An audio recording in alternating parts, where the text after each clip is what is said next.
अरे वाह, ये हिरन तो बहुत सुंदर है। क्यों ना मैं इसको अपने परीलोक में लेके चलूं? इस सुंदर हिरन को देखकर हमारे परीलोक की परियां बहुत खुश होंगी। चलो इसको साथ लेके चलते हैं।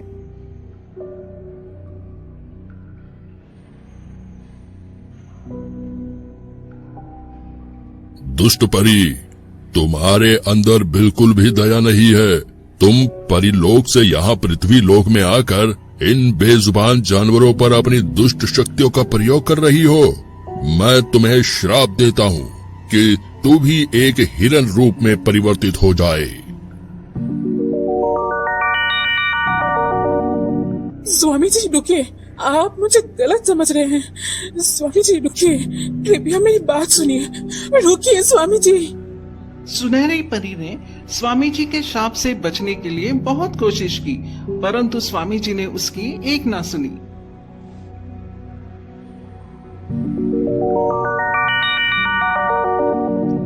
मेरी बात सुनिए स्वामी जी। मैं यहाँ की जानवरों को किसी भी तरह का हानि या फिर कुछ भी ठेस पहुँचाने के लिए नहीं आई थी। मैं तो बस ऐसे ही अपने मन की शांति के लिए सैर पे निकली थी, और तभी मुझे यहाँ पे ये सुनहरी हिरन दिखी जो मेरे मन को भाग गई, और तभी मैंने इस सुनहरी हरिण को हमारे परीलोक में ले जाने का निर्णय लिया। स्वामी जी मुझे माफ कर दीजिए, कृपया आप अपना श्राप वापस ले लीजिए। स्वामी जी उस सुनहरी परी की यह सब बातें सुनकर बहुत ही दुखी मन से कहते हैं, पुत्री मुझे माफ कर दो। मैंने गुस्से में आकर जाने अनजाने में तुम्हें श्राप दे दिया। मुझसे बहुत बड़ी गलती हो गई।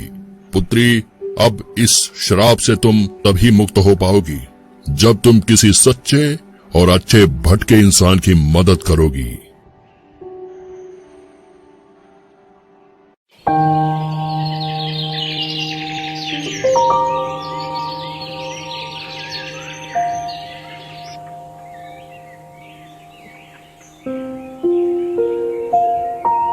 उफ, हे भगवान, चलते चलते मैं तो काफी दूर आ गया। हाय, अब मुझसे और नहीं चला जाएगा। एक काम करता हूँ, इस पेड़ के नीचे थोड़ा आराम कर लेता हूँ, जिससे थोड़ी राहत मिल जाएगी। उसके बाद मैं आगे की यात्रा तय करूँगा। रमेश काफी थक चुका था, इसलिए वह एक पेड़ के नीचे आराम करने लगता है और वहीं पे सो जाता है। कुछ देर बाद वहां पर एक सुंदर सी हिरन आती है, जो देखने में सफेद और काफी खूबसूरत लग रही थी। वह हिरन रमेश के पास आकर बैठ जाती है। कुछ देर बाद रमेश की आंखें खुलती है। तभी वह देखता है कि उसके सामने एक सुंदर सी हिरन बैठी हुई है। तुम कौन हो मनुष्य, और तुम यहाँ अकेले क्या कर रहे हो? बताओ मुझे। रमेश उस हिरन को इंसानी रूप में बोलते देख बड़े ही आश्चर्य में पड़ जाता है। जी, मेरा नाम रमेश है, लेकिन तुम बोलती भी हो, ये कैसे हो सकता है? एक बोलने वाली हिरन? अरे डरो मत मनुष्य, मैं तुम्हें कोई नुकसान नहीं पहुंचाऊंगी। मैं तो एक सुनहरी परी हूँ। मैं एक साधु की श्राप से इस सुनहरी हिरन में परिवर्तित हो चुकी हूँ, और मैं इस श्राप से तभी मुक्त हो पाऊंगी जब कोई अच्छे से अच्छे इंसान को मैं मदद कर पाऊं। अरे वाह वाह वाह, मेरी तो किस्मत ही चमक गई। इस सुनहरी हिरन के जरिए अब मैं अपनी सारी इच्छाएं पूरी कर सकता हूँ। वाह वाह वाह। सुनहरी हिरन, क्या आप मेरी एक छोटी सी मदद कर सकती हो? हाँ जरूर रमेश, बोलो मैं तुम्हारी क्या मदद कर सकती हूँ। सुनहरी हिरन, क्या आप मुझे कुछ सोने की मुद्राएं दे सकती हो, जिससे मैं अपने गांव वालों की मदद कर सकूं? हाँ जरूर रमेश, अगर तुम्हारा विचार इतना अच्छा है तो मैं तुम्हारी मदद जरूर करूंगी। इतना कहते ही वह सुनहरी हिरन अपनी चमत्कारी शक्तियों से रमेश के सामने कुछ सोने की मुद्राएं दे देती है, और फिर रमेश उस सोने की मुद्राएं को लेकर घर की ओर चला जाता है। कुछ समय बाद रमेश घर पहुंचकर अपने साथ घटित सारी घटनाओं के बारे में अपनी पत्नी को बता देता है। तो भाग्यवान, अब तुम समझ गई कि ये सोने के सिक्के मुझे कहाँ से मिले। अरे वाह जी, आज तो कमाल हो गया। अच्छा, मैं आपसे एक बात बोलूं जी, अब से आप उस सुनहरी हिरन से और सोने की मुद्राएं मांग कर लाया करेंगे, और इस सोने की मुद्राएं को बेचकर हम लोग अपना तो भला करेंगे ही, साथ साथ इन गांव वालों का भी भला करेंगे। तुम पागल हो गई हो? मेहनत करे मुर्गा और अंडा खाए फकीर।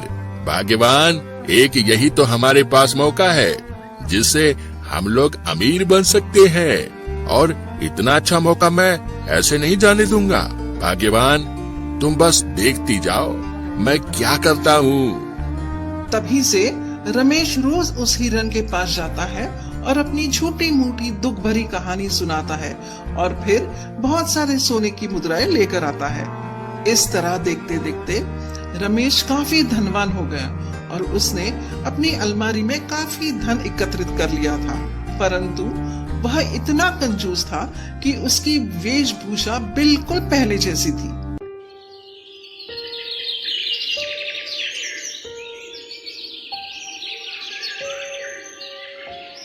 एक दिन रमेश फिर से उस सुनहरी हिरन से मिलने के लिए चला जाता है। सुनहरी हिरन, कहाँ हो आप? ओ सुनहरी हिरन! रमेश के इतना कहते ही वह सुनहरी हिरन वहां पर आ जाती है। क्या हुआ रमेश? सुनहरी हिरन,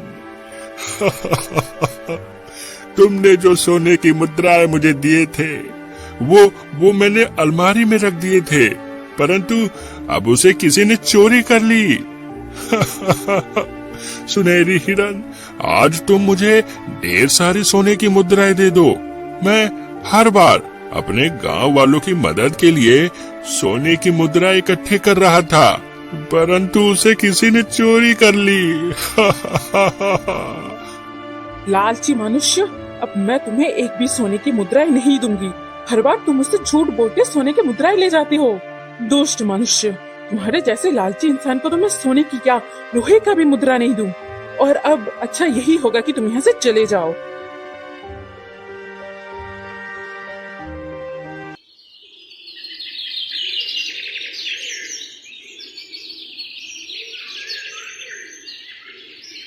एक दिन भोला नाम का एक व्यक्ति जंगल में अकेला था।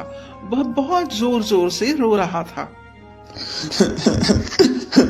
हे भगवान, मैं क्या करूं? मैं अपनी इस जिंदगी से तंग आ चुका हूं।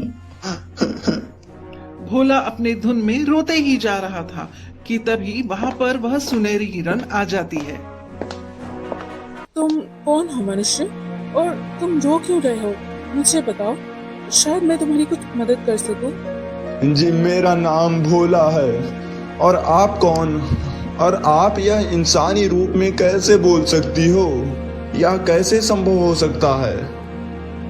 संभव हो सकता है भोला, संभव हो सकता है। तभी वह सुनहरी हिरन अपने बारे में सब कुछ भोला को बताने लगती है। वैसे भोला, मुझे ये बता, तुम यहाँ रो क्यों रहे थे? क्या बताऊं सुनहरी हिरन, मेरी माँ बहुत बीमार हैं और मैंने अपनी माँ का बहुत इलाज करवाया, परंतु वह बिल्कुल भी ठीक नहीं हुई। अब आप ही बताओ सुनहरी हिरन, मैं क्या करूं? कैसा बेटा हूं जो मैं अपनी बीमार और लाचार माँ को आज तक कोई भी सुख नहीं दे पाया। अरे तुम रो मत, मैं हूँ ना यहाँ पे, मैं तुम्हारी मदद करूंगी, तुम चिंता मत करो। परंतु आप मेरी कैसी मदद कर सकती हो? मेरी बात ध्यान से सुनो, मैं जैसा बोलूंगी तुम बस वैसा ही करना, ठीक है? मैं वादा करती हूँ तुम्हारी माँ बिल्कुल पहले जैसे ठीक हो जाएगी। तो सुनो, तुम यहाँ से सीधे पश्चिम की ओर चलते जाना, जब तक कि तुम्हें कोई पुरानी खंडर न मिल जाए। जब तुम उस खंडर में पहुँच जाओगे तो देखना, वहाँ पे एक लाल रंग का चमकीला फूल दिखेगा।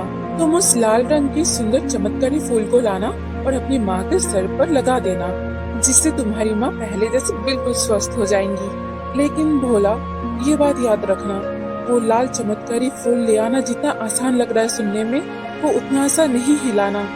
ये बहुत खतरनाक हो सकता है, क्योंकि उस फूल को एक खूंखार सर्प रखवाली करती है।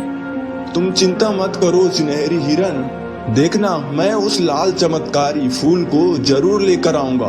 और अपनी माँ को पहले जैसा स्वस्थ करूंगा। आपका बहुत बहुत धन्यवाद सुनहरे हिरन। कोई बात नहीं भोला, अब तुम जाओ, तुम्हें जाना जरूरी है, तुम्हारे पास वक्त बहुत कम है। सुनहरी हिरन के बताने के पश्चात भोला उस लाल चमत्कारी फूल को लाने के लिए यात्रा पर निकल पड़ता है।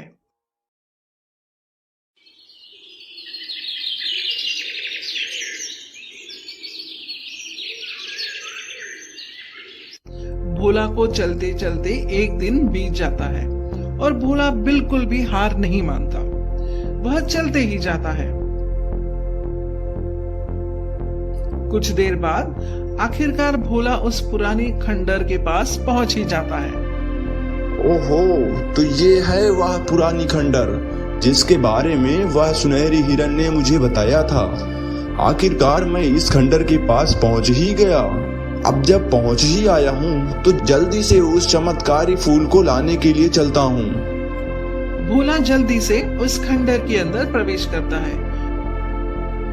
कुछ देर बाद भोला को वह चमत्कारी फूल दिख जाता है, लेकिन उस फूल के बगल में वह खूंखार सर्प भी बैठी हुई थी। लेकिन भोला बिल्कुल भी नहीं डरता और उस फूल को लेने के लिए आगे बढ़ता है। लेकिन भोला जैसे ही उस फूल को लेने की कोशिश करता है, वह सर्प जोर से भोला की तरफ वार करती है। हे दिव्य सर्प, कृपया मुझे एक फूल को ले जाने दीजिए। मेरी माँ बहुत बीमार हैं और अब उनको बचाने का केवल एक ही उपाय है और वह उपाय यह फूल है। कृपया मुझे यह चमत्कार फूल को ले जाने दीजिए। भोला इतना कहने के बाद फिर से वह फूल लेने के लिए आगे बढ़ता है, लेकिन इस बार उस सर्प ने कोई भी रुकावट नहीं की और भोला को फूल लेने दिया। और फिर भोला उस चमत्कारी फूल को लेकर जल्दी से घर की ओर चल पड़ा।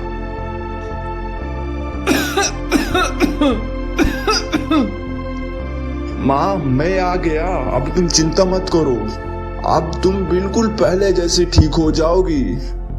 भोला जल्दी से उस फूल को अपनी माँ के सर पर रख देता है और देखते ही देखते उसकी माँ बिल्कुल ठीक हो जाती है। और फिर भोला अपनी माँ को सारी घटित घटना के बारे में बता देता है।